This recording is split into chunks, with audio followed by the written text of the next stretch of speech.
दरम्यान विरोधक नगरसेवक आमदारांना निधी मिळत नसण्यावरून ठाकरे गट आक्रमक झालाय।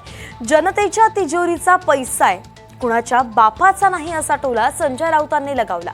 तर दुसरीकडे केंद्रात पण तेच करतात, राज्यात पण तेच आणि आता महापालिकेतही तेच सुरू आहे असं किशोरी पेडणेकर म्हणाले।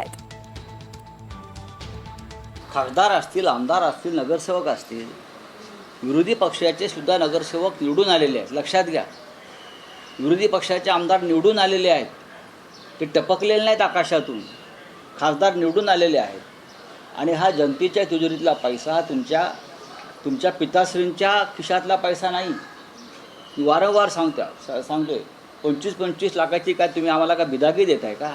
आम्हीच तुम्हाला देऊ 25-25 लाख रुपये। मुळामध्ये केंद्रामध्ये पण तेच करतायत, राज्यात पण तेच करतायत आणि आता महापालिकेत पण तेच करतायत।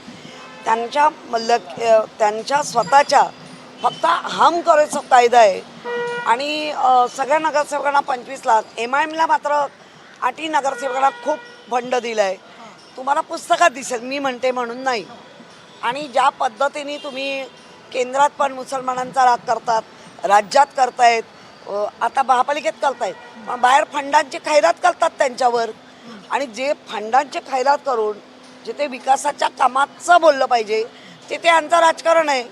आम्हाला ना मुसलमानांचा राग आहे ना आम्हाला म्हणायचं की जे करायचं आहे सर्वांनी मिळून करू आणि ते केलं पाहिजे।